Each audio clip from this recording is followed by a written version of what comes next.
Welcome to the pod you're listening to with the reality with me, Kasha Roberts. We are back with another video. The slick back is back. I feel like I've had my braids in for the past year. I had those braids in literally, I got them done June 28th. And the only reason they stretched so long, I got them retouched. And I was like, oh my gosh, I need them retouched for my birthday, obviously. But then it gets to a point, and this is true girlhood, it gets to a point where certain outfits and braids just don't go together. At least not fuzzy, frizzy braids. I'm saying it, I don't care. It gets to a point, I don't care. Like certain outfits just it calls for a slick back. I am breaking up with my harsh gels. I said I was going to be breaking up with my slick back. I rescind that statement. I look amazing in a slick bag, and I'm going to do whatever I can to prevent future damage. I'm not going to have a slick bag, what Portia say, 265 days of the year. I'm not going to do that because in 2024, all it rocked was a slick back. That's why I know how to do a slick back. But what I am doing is breaking up my harsh gels. So in order for me to have a slick back, I would use harsh gels. So I'm no longer using those harsh gels. However, me and a slick bag, we go together. I just look clean, neat. It's giving editorial. It's giving she's moving to New York City. I would never move to New York City. However, it is still giving that. This is your Toxic Tuesday episode. I switched up the title for my last title because when I first started podcasting a year ago, like my first episodes, I had playful episodes. The only episodes that were pretty strict to a routine were my What's the Reality on What the Reality. Now that I am soon going to start be doing What's the Reality on What the Reality, those are going to be bonus episodes. I'm like, I want to have fun again with titles. And like every title has been like Toxic Tuesday, Toxic Tuesday, Toxic Tuesday. Clearly, it is a MFing Toxic Tuesday. It's always a freaking Toxic Tuesday. But I want to have fun with the titles. And I just think the titles like adds to the creativity, tells a story. Like, what are we talking about this episode? So obviously, this one will have it. Maybe in parentheses, I'll put TT. Obviously, in my bios, it'll say Toxic Tuesday. But yeah, we're playing with titles again. This is an evolving channel. There's always something to be evolved. Unfortunately, this is a very sad Toxic Tuesday. I woke up in the middle of the night, and I wouldn't even say the middle. It was kind of like 4, just to use the bathroom. And I checked my phone in the most sad news notifications. Physically could not believe it was that Hayden Panettiere has passed away at the age of 36. I was not expecting that. Hayden Panettiere, I say I have a small circle of my favorite white girls in the media space, the acting space, and Hayden Panettiere was definitely on there. Anne Hathaway's on there, Hilary Duff is on there, Lindsay Lohan is on there. It's like it's a certain group of women. Kate Hudson. There's a certain group of women that are on my white girl list, and I am genuinely shocked that Hayden Panettiere is someone that has passed away. I know that she has struggled long before with, substance abuse, domestic abuse, alcohol abuse.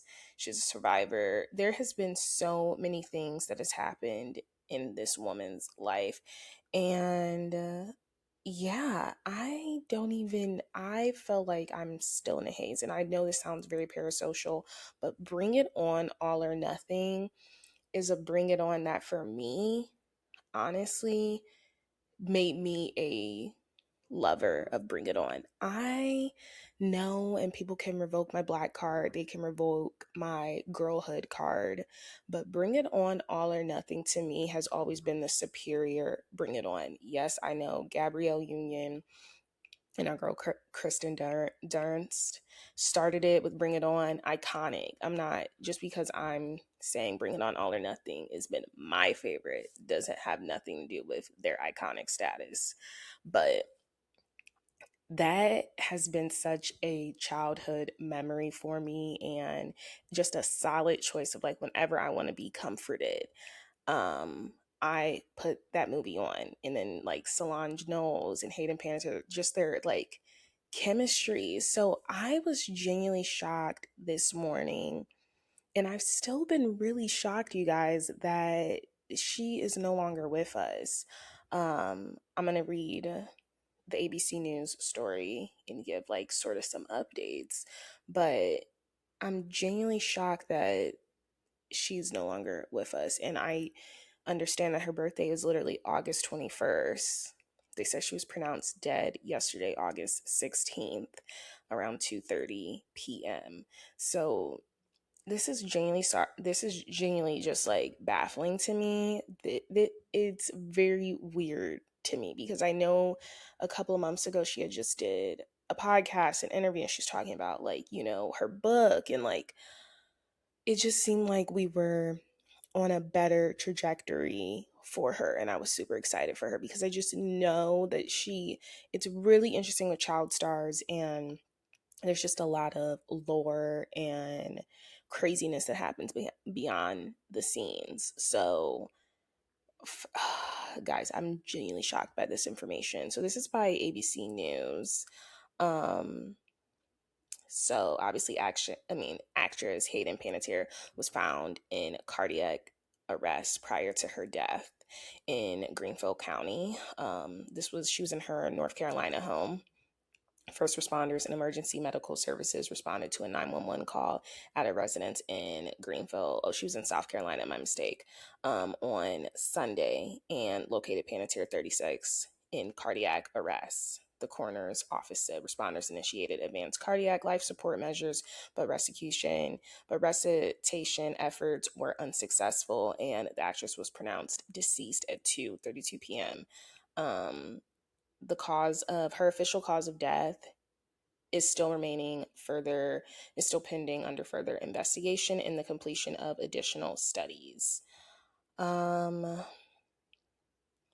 So it was her father that released a statement about her death. Obviously, she was in the Remember the Titans, Bring It On, All or Nothing, Ice Princess. And obviously, we know Michelle Trachtenberg, I think that's how you say her last name, was recently also passed away. So it's really sad. Scream, I think Bug's Life, so much stuff. And she had just released her memoir in May titled This Is Me, A Reckoning, and how she's finally feeling like herself again. And, you know, yeah.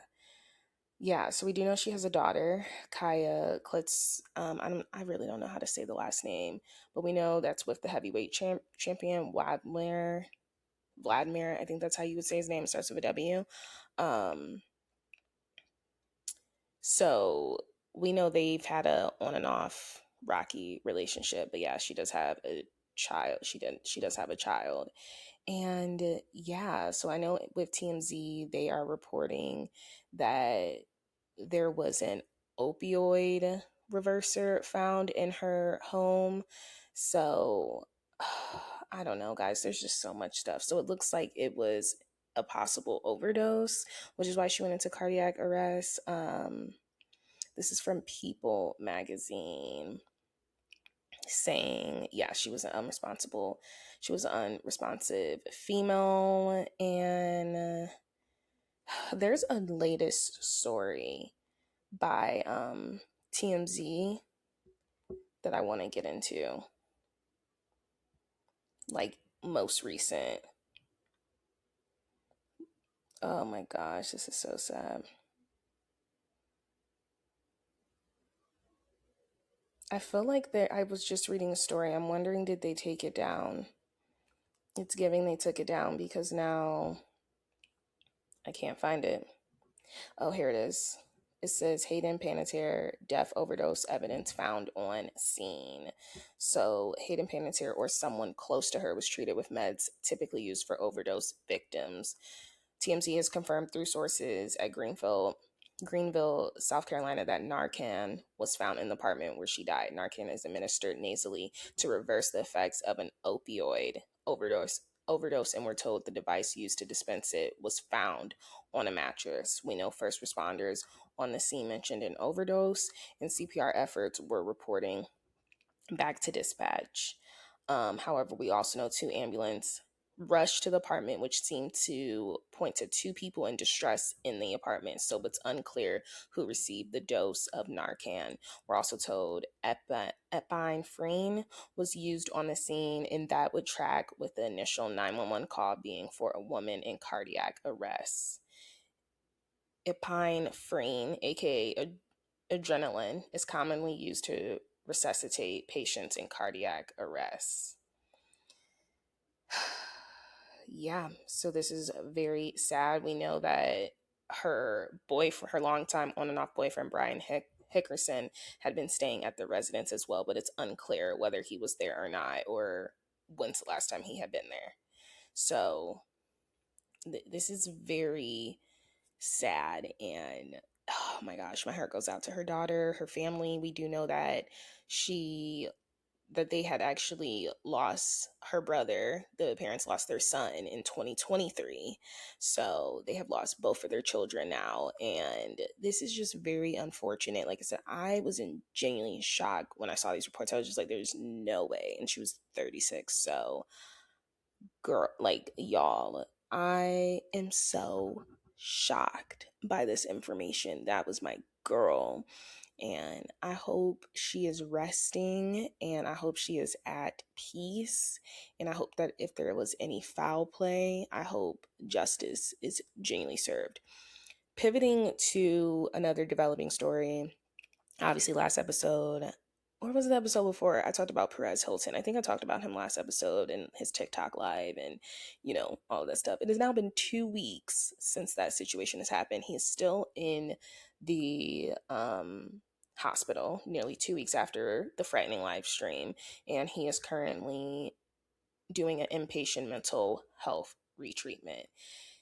His family, though, has announced that the Perez Hilton website, will begin producing again. I don't know why that is a priority, but it makes sense because we do know he was on this live stream doing this stuff self-harming because apparently he was in financial ruin. So I don't know if this situation, and I'm not saying he did it for attention, but I am saying here's your angle. If I was to put on my investigative journalistic hat, here's your angle. Obviously all this bad stuff happened. Now I need eyes on my website so you guys can help me out. So I don't know, but they said the website is about to start posting again. So that's that. It's difficult for me to, have such news like the Hayden Panettiere of it all and this whole Perez Hilton stuff going on. So I really want to get into the reality TV, which is honestly Real Housewives of Atlanta. We're going to be talking all part 2 reunion, but we have to talk about Kelli and her being the standard. Truly, Kelli is the standard. Kelli has released t-shirts with the standard words on them. And they actually sold out because she said, you guys make sure, I don't know if they sold out because of this, but she is currently in the middle of a feud right now with Angela Oakley on Twitter. And because of that feud, she has decided to use the coupon code for free shipping as fraudula. Fraud, GELA. Amazing. Now that the Real Housewives of Atlanta reunion part 2 is out, the new discount code and the t-shirts have restocked. The new discount code is HORSHA. HOR, SHA. I love Kelli Potter. I just made a TikTok video how I said, believe it or not, the funniest person you know is currently on Real Housewives of Atlanta. Her name is Kelli Potter. Kelli is so hilarious to me, you guys. So why is she dropping the standard tops? Because obviously she did an interview with Carlos King. Everyone watches Carlos King's interviews. And she says she is the standard and people have been trolling her. I mean, is she the standard? It's questionable. Do I think she's the standard? now that after all of this situation has happened, she's clearly the standard. The gag is she is the standard when it comes to stylistic choices. I will say that because nobody was using Paris Shea before Kelli Potter. So that's why I personally feel like she is the standard. And now everyone and their mom is using it. She didn't fell out with this man, and now he is styling everybody, including the Nene Leakes, right? And Cynthia Bailey. So in that, she's the standard. I always said the standard though, in terms of like switching Real Housewives and elevating it to a whole other experience, I would say definitely Beverly Hills because it came on after OC. But then also I would say Erica Jane, and I would say at least for Atlanta, Marlo Hampton. They were not really caring. And then Marlo came, and if folks want to get a little more stylistic with their choices, that's the real tea. Other than that, I don't know if you can say you're like a standard, whatever. She's a standard shortest wife, though. We will say, give it to her like that. I just like Kelli because she doesn't take life too serious and she doesn't read into the comments. Um, so I think we're starting to see a tide shift, and I'm really happy about it because I just feel like Kelli and Shamia don't deserve all this heat. Like I'm just like, okay, give it a rest, give it a rest. Like, I feel like that Michael Jackson interview when he's like, okay, no, no, like they're like you know what I mean? It's just like give it a literal rest. Like it's not that deep. So I don't even know how this feud started. She's starting selling the tops, fraudulent is the discount code. This happens after people are starting to see that Angela, like, girl, you have a lot of free time on your hands. So Kelli ends up showing that, essentially Angela Oakley is banned from FINRA. There is a man on TikTok that is doing deep dives on all of the money that Angela Oakley does owe. I'm not sure. I haven't dug into that because I it was a lot, you guys. It was a lot of documents, and I really gotta look at that. So it was multiple documents. Basically, the house is not in their home. Apparently, she was taking out loans in her grandma's name, or the home is in her grandma's name, and she is literally banned from FINRA. So that's the facts right there, right? I guess Angela didn't like that. She came back and said, like, well, your house is being foreclosed or whatever. Oh, and then Kelli was also showing that her house was up for foreclosure. So it's like, y'all is both in financial ruin. Angela posted more receipts. I can't keep up with Angela's receipts because it seems like new receipts every day. She goes to the mail room. She goes to UPS, USPS. She goes to the neighbor's house. She goes to the cake shop to get all of her receipts. And it's just like, I personally think she has a lot of free time on her hands, and I think her and Joe Ellen are kind of like the same. Like at least for me, like it's just like a lot. Okay, I'm like you guys have a lot of time on your hands to be digging and investigating. Love that for you. I'm not gonna do that. So basically, Angela posts that Kelli's basically like selling the standard T-shirts. Sells out. Use your discount code if you want free shipping. Fraudulent. Like they don't make housewives like Kelli and Angela anymore. This is going to be an amazing season 18 because their feud is so petty. If this is what we're going to be doing, I'm here for it because it's so petty. It's not that deep, and it's hilarious. You both are actually hilarious. I think Kelli is hilarious for the discount code. Reunion part 2 airs, which we're about to get into. We're about to get into it. Reunion part 2 airs. Kelli restocks her t-shirts. Amazing, smart, beautiful marketing woman. Discount code is Portia. Kelli, you are taking me out. I look at Kelli's tweets and I start shaking my head. It is one of those things where I'm just like, this girl is actually hilarious. Like, she is funny. I want to hang out with a girl like her. Like, that is the type of girl I like to keep around me. Somebody that just like is not that serious, but is like, it's funny. What Teresa Judah say? It's funny. Ha ha ha. Like, it's hilarious that this is literally going on.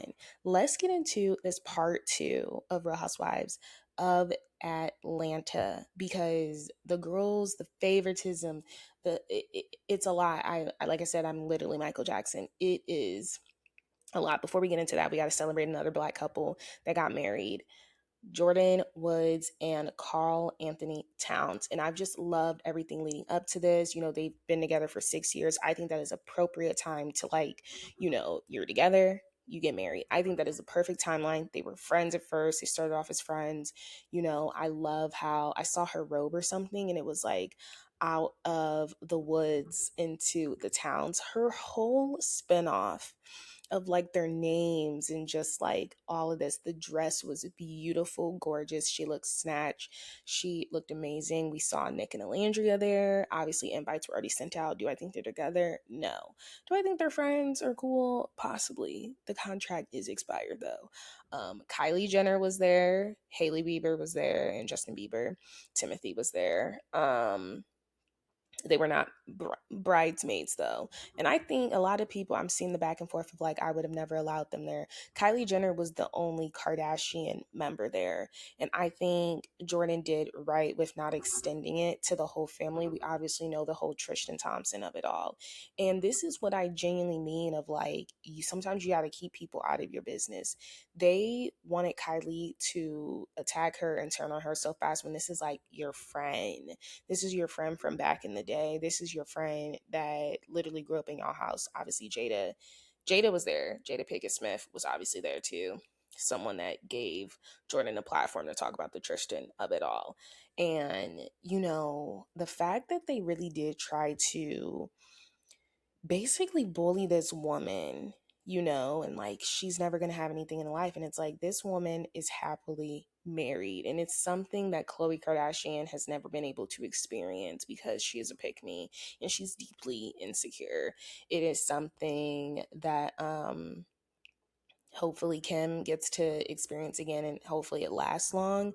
I don't know. This would be her fourth marriage, but it's just like I am so glad that Jordan Woods has something that I know for a fact, and maybe this is me being a little petty and parasocial, that I know for a fact Khloe Kardashian wants or wanted. She wanted the NBA title wag life, right? I mean, her friends are wags. She wanted that. She wanted to take a hoe and make him into a husband. And unfortunately, it didn't work out that way because you picked the one with the raccoon eyes. He needs some eye cream. But instead he wears concealer. Anyway, that is something that she really wanted. And it's like the biggest joke of them all, when I really started looking at Khloe differently and it really changed my perspective, was when she decided to have another kid with him after all of this stuff. The most unserious, unwell person ever. So I'm really happy that Jordan and Carl, they call him Cat, I think, are married. He got him a title. I'm glad Kylie was able to be there because Kylie is one of them. It was the only one that's like, can you guys like stop with all the social media posts and like literally bullying her? Like, this isn't my true friend. And I'm just glad she was able to watch her friend get married. Obviously, growing up, you probably think this is going to be someone that is going to be a bridesmaid. But I always say you never really know with people. Some people may be bridesmaids, some people may be guests, and some people may just be invited to the after party. And it looks like Kylie ended up being a guest. And you know what? A guest is better than just being a seat filler at an after party. I'm glad that their friendship was able to remain. And I'm glad she didn't feel like she had to extend it to any other Kardashian clan members because those girls literally ridiculed her. Now, possibly there have been apologies exchanged. We don't know, right? We don't know what happened. All we know is that her and Kylie, low key, were getting cool again. I know Kylie was like supporting Carl at the finals and stuff, and we don't truly know what happened in the relationship that brought them back together. But we do know it is good to see them back together, and it's just good to see that support there. And out of everyone in that group, I would say Kylie does not have like a mean body in her bone when it comes to that whole man situation. Like, she was genuinely the only one out of the Kardashians, and because this was her friend, she's like, can we please stop bullying her on doing this stuff on the internet? And like, we should really be blaming Tristan for doing this, because why would you even think this is okay? But the congrats are in order for Miss Jordan Woods and Jordan Woods Towns. I'm sure she's taking his last name, Jordan Towns. And yeah, I just love the Woods family. I love her sister and her mom. Like, the genes are crazy. They all look so similar, but I'm so happy for them, and it's truly full circle. But let's get into Real Housewives of Atlanta Part 2. So, unfortunately, we're not going to talk about the other friend group. Andy did not want to talk about the friend group that K. Michelle and Shamia were referencing. And I honestly feel like he did that as a disservice because it's like that would help fill in so much, especially because in that friend group is Candy Burris, who is used to be on the show, who is no longer on the show. So I do think it's like annoying that they didn't want to talk about the other friend group. They want to talk about this friend group. And Shamia did make it clear. She's like, I wasn't talking about this friend group not wanting to be friends, with K. Michelle. I was not saying this group of ladies were warning me to not be friends with her, right? Um, I was talking about a different group. Portia sat up there and said, I just want to chime in for a minute because K. Michelle, you can stop me if I'm wrong, but doesn't that come off as like manipulative and isolating and like you're clearly trying to start, an alliance? And I'm just like, says the woman on the left couch with a whole group of girls that is aligned to you. I think I'm kind of sick of Portia shit. I think I'm sick of it. I see right through her. And it's really unfortunate because I'm watching Ultimate Girls Trip and I'm actually enjoying all the ladies, including Giselle, including Lisa Barlow. Like, I'm just seeing the girls in a different light, including Kyle effing Richards. Like, I'm one of the people that like Kyle's most overrated housewife, but I'm seeing her have fun again. And it's just like, maybe the women need to film with other housewives more often. I'm kind of sick of Portia's shit. You are the one that was clearly trying to start an alliance last season with Shamia and the two new girls. So you had some backups, some dogs, just in case, because this was your big epic return. You don't want people pressing about the assignment of it all. One of the girls didn't want to align with you. Her name's Kelli Potter. That is the real tea. You were trying to start an alliance, right? With Shamia, okay, you're bringing on two new girls. They need to be aligned to me. And now all of a sudden you're saying this is how alliances start. You was trying to make an alliance with freaking K. Michelle until K. Michelle was like, something ain't clean in the buttermilk. I just am so over Portia shit. Like, you don't know what be going on. So basically, Shamia and K. Michelle basically had a heated conversation. Kelly was also there. There was a heated conversation because they had a dinner a week or two prior to the reunion. And as people like to say, Cynthia's like the reunion. Yeah, like you act like you didn't fully set up Nene Leakes on camera with Candy about inviting Kenya. Like people are acting like they don't do this stuff in their off time. Oh, you guys had dinner a week before the reunion to talk about the reunion? Yeah, to talk about the reunion. But to also make sure we're on, let's get some stuff straight. Like what is wrong with talking about the reunion? This is something it's not gonna be organic. Like, yeah, we need to get some stuff together. We need to get some stuff straight. Don't act like y'all don't be having meetings. Every housewife has a meeting before the reunion about where they're aligned, what they're willing to do, and what they're willing not to do, who they're willing to go up for and who they're willing not to go up for. And it was so clear because they wanted to go up for Angela and her lies. Portia had nothing to say when Andy asked her, how do you feel when you found out that it was clearly Angela lying? She was like, well, I think there were two separate things. There was nothing separate about it. She lied on Shamia sleeping with these people. What is the two separate things about it? It's so clear and it's an alliance. So when Cynthia chimes in and she's basically like, oh, to talk about the reunion. Yes, it's to talk about the reunion. What else is there to talk about? Let's get the facts right. The facts ain't facting. And it's just like pissing me off that they're acting like it's so abnormal for the right couch to get together and discuss things before the reunion when every single housewife in every city does that. It is called the coming of the minds. It is called prepping. It is called let's get ready for this reunion. That's what it's literally called. So there's a conversation between Shamia and K. Michelle, I'm assuming. And I guess it got really heated. And let's rewind. Shamia just did an interview with a local Atlanta station. Francesca, who used to be on E! News before E! News, like, I don't know what happened with E! News. It just like crumbled. I used to want to work at E! News so bad. Still do, but their pay's not good. Anyway, they were basically like, setting her up for questions. Out of everyone on the cast, a shady question. Out of everyone on the cast, who do you think doesn't need to return? And she says, okay, I'm not going to say that, I'm going to say it myself. And then they're like, no, who? They keep talking her into it. So, Shamia is now finally kind of acting like an OG. She's like, okay, we'll just say the one that tried to fight me. Now we're learning, fast forward, it was K. Michelle. K. Michelle, I guess, got up in her face at the dinner, was all up in her face, like on that rah-rah, shaking the table stuff. And she was like, oh my gosh, you're gonna try to fight me or whatever. Like, Shamia said she was trying to fight her, basically. K. Michelle didn't deny it. K. Michelle did not deny it. What are they arguing about? Shamia does not like the fact that she's running this narrative that her mom was in the club with her breasts hanging out in a white suit. And she doesn't like the fact that she's saying that they were there at 2 a.m. It's honestly semantics. Was your mom there or not? The mom was there. Was she in a revealing outfit? I guess she didn't like the fact that she's saying that. And then she's also saying, I did not talk about that friend group with you more than once. And K. Michelle's basically like, yes, you have. You keep bringing it up to me. These girls clearly don't want me to be your friend, or these girls clearly don't want you to be my friend. That is what you keep bringing up. So they're trying to get on the same with that. I guess it gets a little heated. Things are now disclosed to the group about what was also said. And she was like, your mom was in that club talking about Portia, calling her a Jezebel.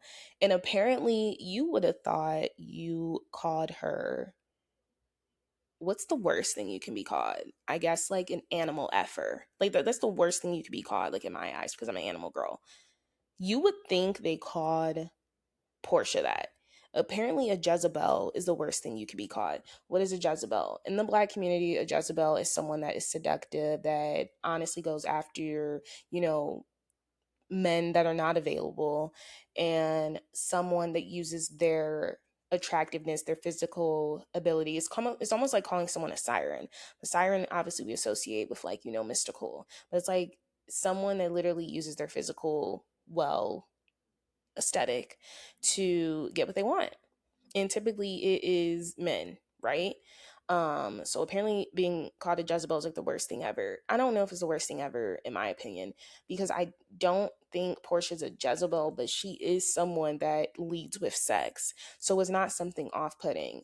I guess it would be off-putting for a mother to say that, but we have to remember last season Mama Diane called Shamia and her mom dogs, or essentially insinuated that she was like, you got to be careful of the woman, of the dog carrying the bone.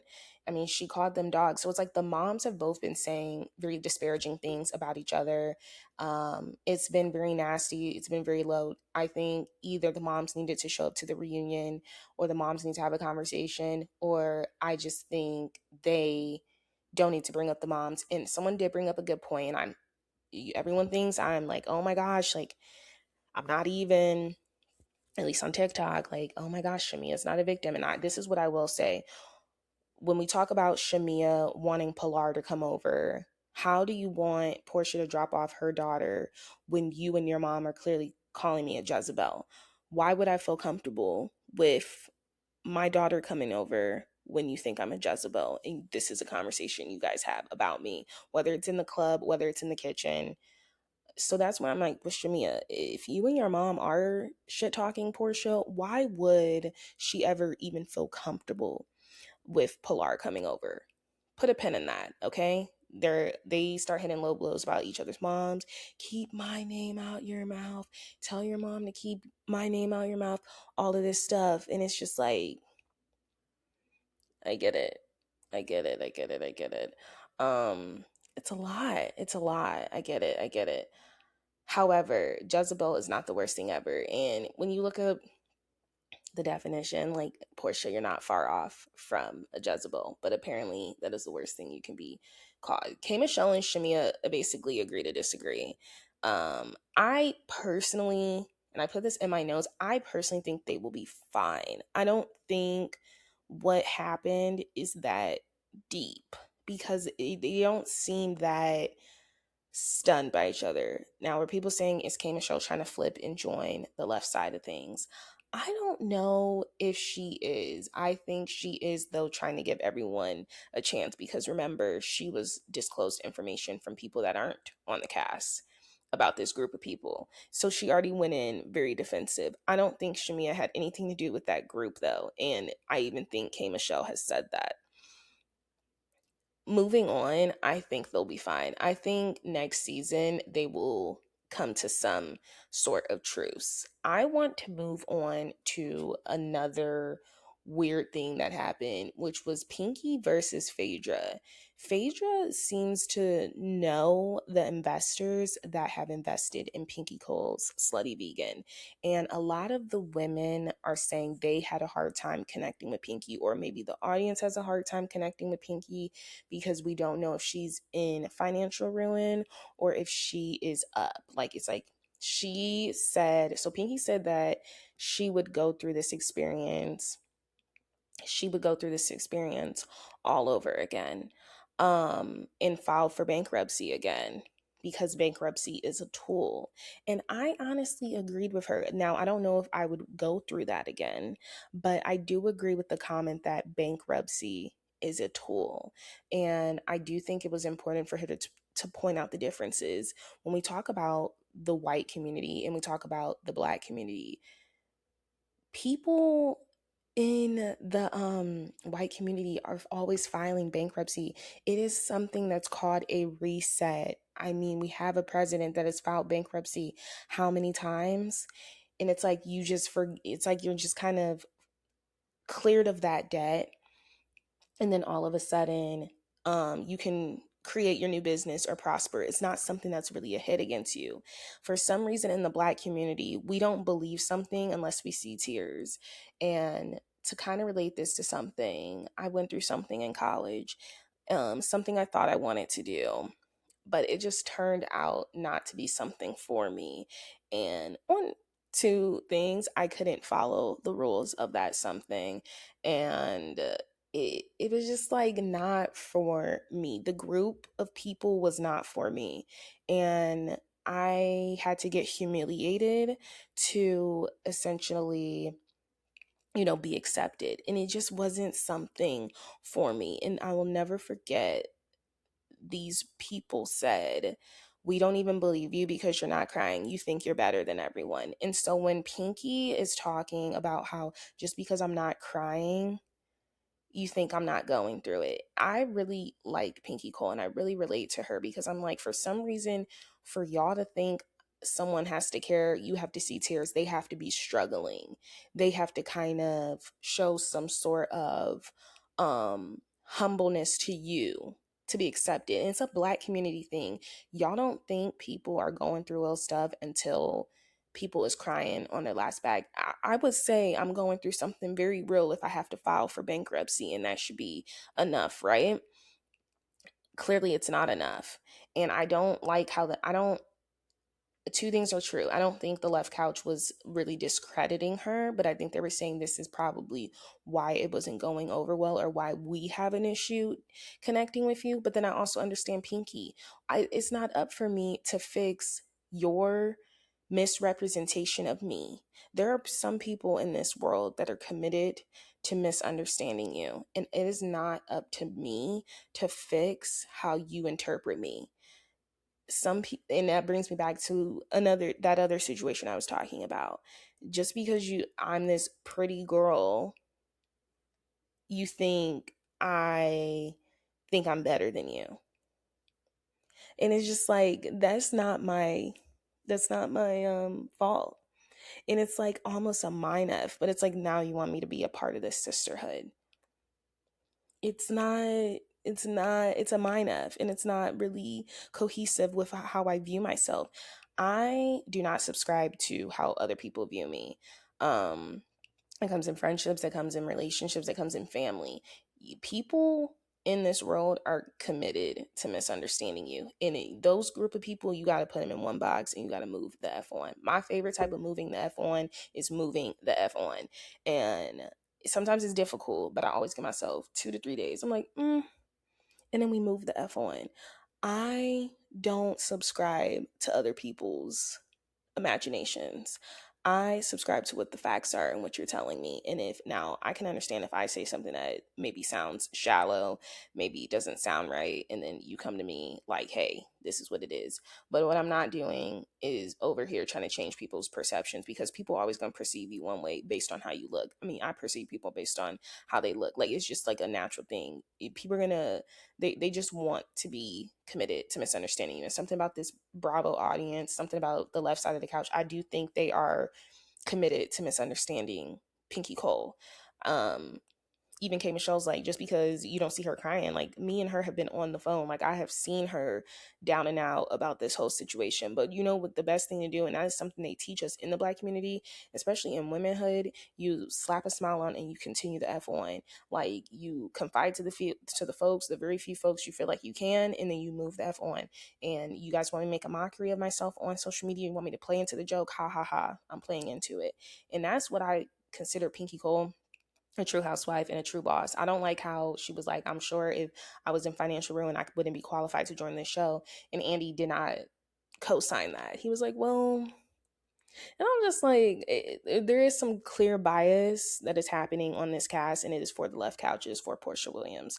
And I'm ready for the Portia show to be over. And never thought I've said this. Like, it's turning into like Giselle Bryan, Kyle Richards territory. Like, it's like, I don't understand why we all have to cater to this one person when this is an ensemble cast. I was here for Pinky Cole talking her shit, and it was really interesting that her and Phaedra got into it. Phaedra and her were able to squash it. But in terms of Phaedra pressing her on the whole tool thing and investor thing, I think Phaedra probably knew some of the people that did invest in her. And I think she knew the Black people that invested in her, because she kept mentioning how you had African American investors, and then Pinky's like, well, I had white investors too, but she's like, but you also had African American.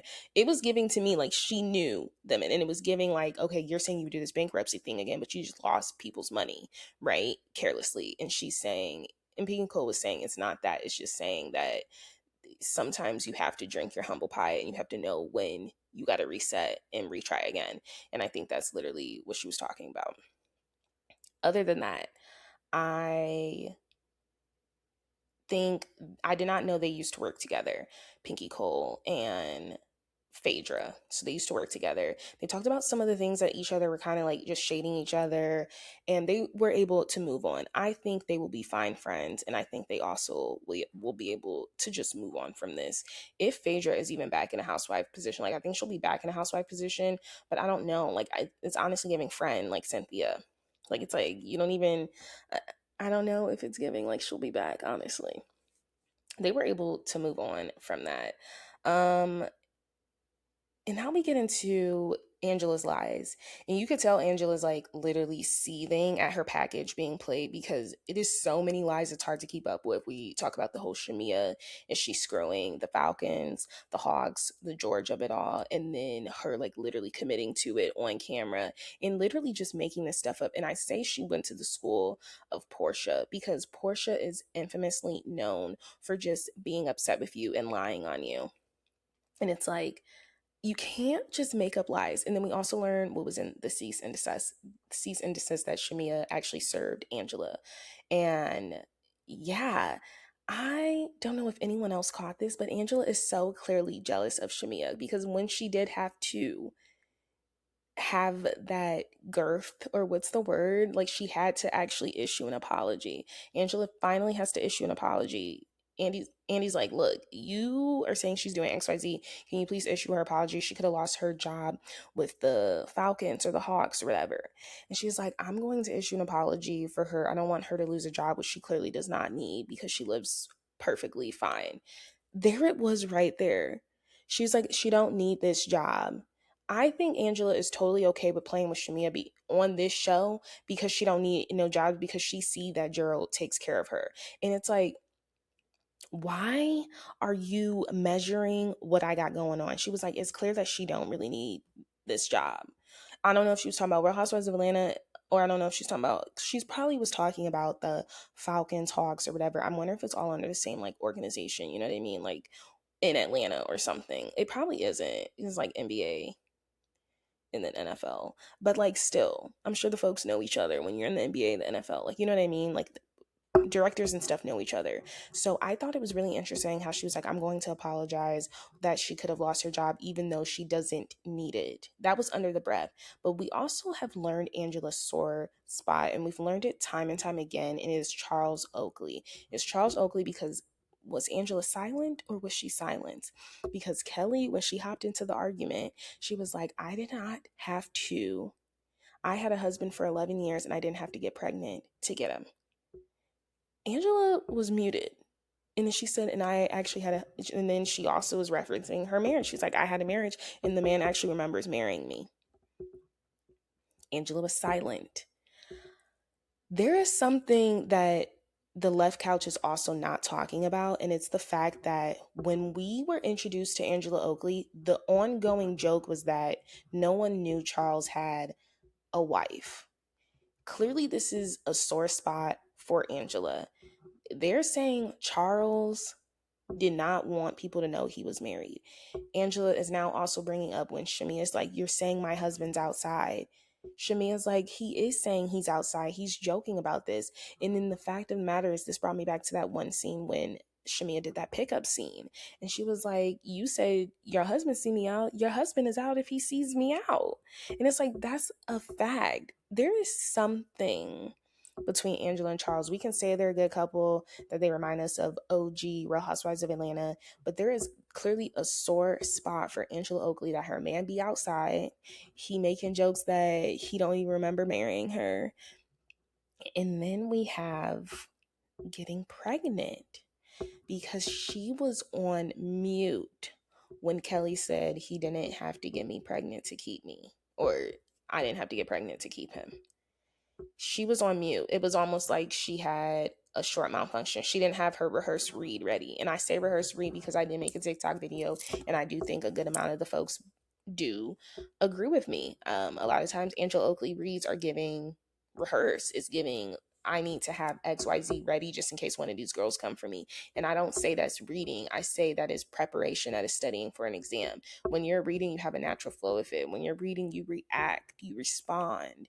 You don't just come up here with your pointing finger just to read the folks for an iconic moment. I mean, does it land? Yes, it always lands because it's Angela Oakley. But a lot of the times I'm like, where are we going with this? Because I don't even know what the F is going on. We found her sore spot. Andy asked Angela to apologize to Shamia. Then he asked Shamia to apologize to Angela just about like the, husband thing. But I think also Andy was like, I think this is just a lot of misunderstanding of jokes and what's not jokes, because George saying he was joking about paying her had nothing to do with sex. She's so pretty, I had to pay her. That has nothing to do with sex. And I honestly read that as, she's so pretty, I have to pay her for her charity or whatever. That's how I genuinely read it. I didn't think he was saying as sex. The fact that Angela took that and added a body onto her randomly is just not okay. We're getting towards the end, and Portia and then Kelly and Phaedra are having a conversation because she's like, Portia and the whole BET thing is brought up. Portia also throws in there, well, Shamia, let's not talk about who you were with during BET weekend. Y'all, it was her and Gerald the whole time. Or Gerald. Is it Gerald or Gerald? I'm like mixing up. I vividly remember all the photos and people saying, oh, like Gerald and her at BET weekend. So I'm like, y'all just be lying. And it's just like really weird to me. Because I'm just like, why are we just lying on people? It's so disgusting and foul. Like at a certain point, y'all have bumps on your tongues. The nose is Angela Oakley. The nose is here. It is Pinocchio. It is LaToya Jackson. And now you're upset that she's calling you that. And it's like you called freaking Pinky Cole Papa Smurf, and then you called her Flavor Flav. Like, it's like, I understand the line's always moving for everyone, but it's like, Angela, like, y'all all be joking about everything on here. Portia throwing that in there. The lies have to stop at a certain point. You guys can't just be saying folks is like sleeping with people and they're not sleeping with people, because these are people's marriages, these are people's jobs, careers, these are people's reputations, right? So we get into the whole, who is this pastor, right? And Portia lets us know that she took a lie detector test. I don't understand. You could have quite literally vividly seen a text message saying, Kelly definitely F that pastor on the plane. That was the question that the lie detector guy asked you. That doesn't prove that she slept with him or not. That just proves that you saw a text message of someone like, oh, she definitely F'd him. And that could have been from freaking Phaedra. Phaedra is very mute. She don't want to talk about who her client is, and I just feel like, then what's the point of us bringing this up and we can't talk about it? But they did bring up another name, a name that Claudia Jordan confirmed, which is why that Kelli and Portia do not get along. And Portia said it was true, but she said that's not why I don't get along with her. But they did want to blurt out the name. They did not blurb out Claudia Jordan. So I'm excited to watch Monday Night Live. But who is this pastor? And then Kelly's like, I'm really annoyed. I had to tell my fans to stop DMing all these pastors I follow because I try to go to church on Sundays and I don't want to be ridiculed. And it was giving that. I was just like, no, it's literally giving that. And it was just funny that she said that. She's like, I don't want to walk into church and everyone's like staring at me and the pastor, and I can't get into church because all of y'all fans is like DMing these pastors that I follow, especially one of them being Jamal Bryan.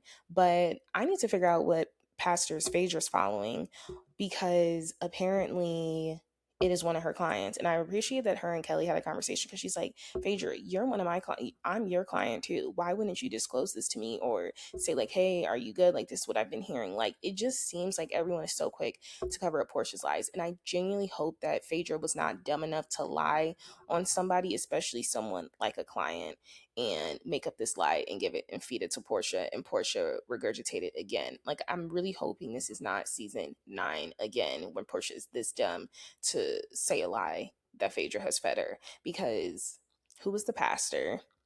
And why does this have credence now that Phaedra is all of a sudden representing him or has represented him in the past? I think we need a pastor's name, and we need Phaedra to talk about the situation more.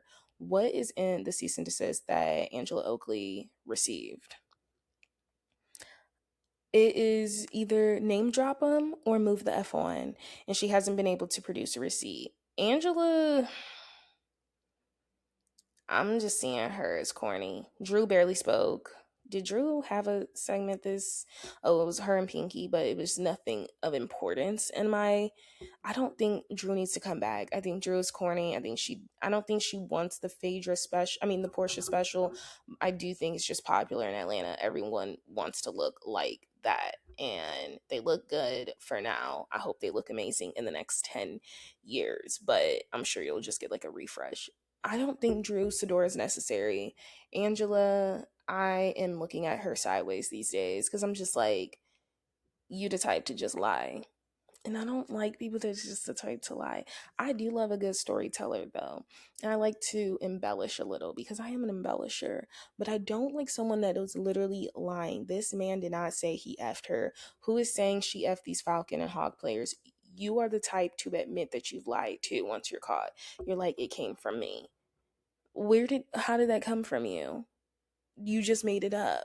That is not okay. So I'm looking at Angela really differently. And I'm not with the Portia show. This is an ensemble cast. I think everyone should come back besides Drew Sidora. I want to see Angela without Drew. Because, yeah. And I think it was really interesting how Shamia and Kelly both brought up the fact that you were so quick to literally get over the fact that this girl literally says she wants to F Charles Oakley, but you can't with me because I was laughing. Now all of a sudden Portia is adding to what Shamia has done. And now Shamia is admitting that she says she did not know Charles and she never said that. I don't know who to believe, because at first, for the longest, it was all she did was laugh and you can't get over that. Now it's something else that Angela had overheard and we still don't know what she overheard Shamia saying. Nothing is as bad as Portia literally saying, you better be careful or I'm gonna F your husband. And then I like how one of the viewers literally asked, how are you cool with this girl that has said this? But then it's like, you're still in confessional shading her. And Angela was just like, hey, I'm gonna keep shading her because you guys all put me through hell last season about my marriage and my relationship. So yeah, if someone asked me something during the confessional, I am going to get it off my chest. And I will say Portia and Phaedra were really quiet. And that's what I call an alliance. Because if it was anyone else, Portia would have had something to say. But because you're in this alliance now with Angela Oakley, you're going to let her have it. You don't have nothing to contribute. You don't have nothing to say how that's fake. I'm ready for it to wrap up. I'm ready for Real Housewives of Salt Lake City. I'm ready for Real Housewives of New York.